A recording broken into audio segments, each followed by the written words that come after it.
Friends, Indian ఎకానమీలో బ్యాంకుల జాతీయీకరణ.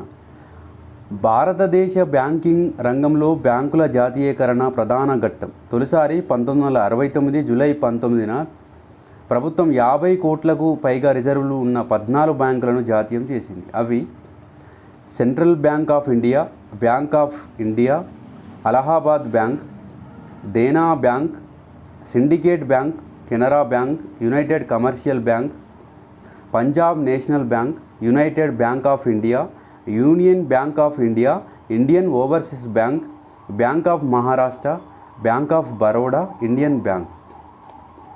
1980 April 15న 200 కోట్ల రూపాయలకు పైగా రిజర్వులు కలిగిన 6 ప్రైవేట్ బ్యాంకులను ప్రభుత్వం జాతీయం చేసింది.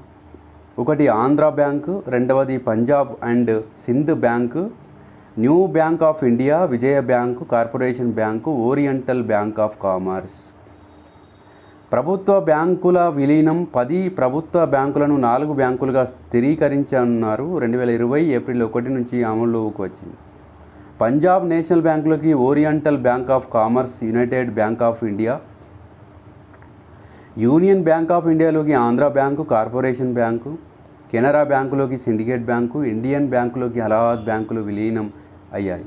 ఈ విలీనం వల్ల బలమైన బ్యాంకింగ్ వ్యవస్థ ఏర్పడుతుంది. 5 లక్షల కోట్ల డాలర్ల ఆర్థిక వ్యవస్థ లక్ష్యాన్ని చేరుకోవడానికి అవసరమైన సామర్థ్యం కలుగుతుంది. Please subscribe to Telangana Pratibha YouTube channel.